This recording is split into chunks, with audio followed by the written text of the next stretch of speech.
Okay guys, welcome back to the channel, welcome back. Today we're going to talk about Tesla seats. Those looking in the used car market, looking for Tesla inventory, want to try to make an informed decision as to the best Tesla they can get.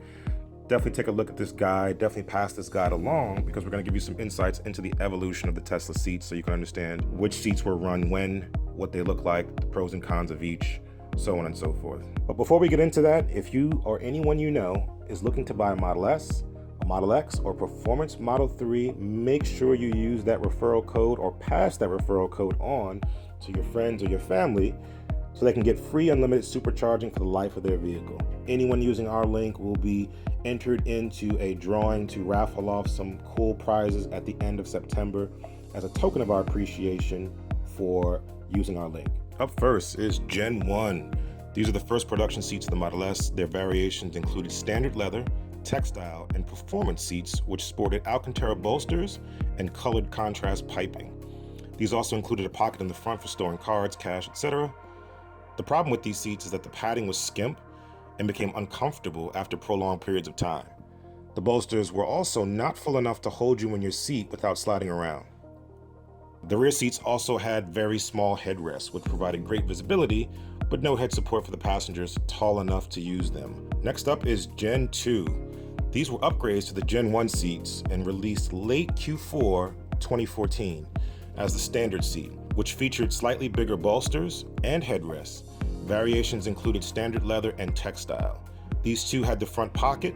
Rear seats were also rated to include taller, more substantial headrests, which on the downside limited visibility. And while additional padding was added, the complaint was that the seats were still uncomfortable for prolonged periods of time and lacked sufficient support to keep people from sliding around in their seats. On to Gen 3. It's very important to make that distinction of Gen 3. People often get them confused. Gen 3, officially known as Next Gen seats, these were rumored to be outsourced by Recaro and were of a new design that catered to holding passengers in place with the advent of dual motors and insane mode.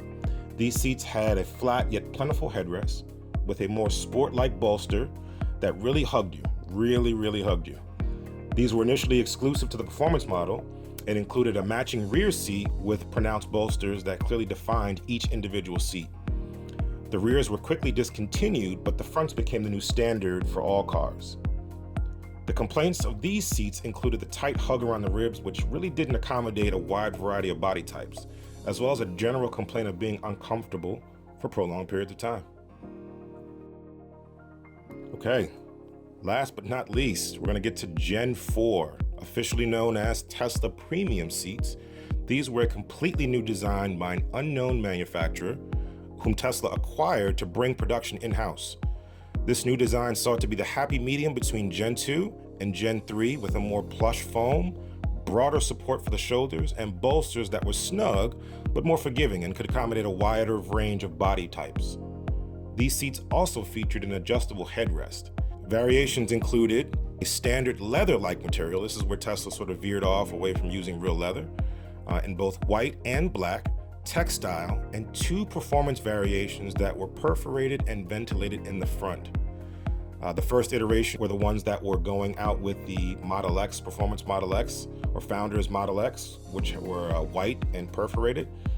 They were not of great quality, so they started to tear. The perforation started to tear, and so they quickly discontinued those. The latest iteration of these seats introduced a new rear seat that also mirrors the medium between Gen 2 and Gen 3 with a clearly defined middle seat, raised, and more support. Also exclusive to the performance model, the front and rear seats are perforated, with the fronts being ventilated as well. So far, no major complaints with these seats other than the preference for those that prefer the sporty hug of the Gen 3 seats over the supportive yet forgiving Gen 4 seats. All right guys, so there you have it. That's the evolution of all the Tesla seats to date. I'm focusing specifically on the cabin, so I didn't get to the different colors that have been discontinued with the grays and the tans and the creams. I also didn't talk about the jump seats, and I'm also not talking about Model 3 seats. These are specific to the Model S, so I wanted to keep the conversation focused there. Feel free to leave some comments below. Let me know what you think. Let me know if I've missed anything or if there are any other variations of seats that I may not know about. See you in the next one.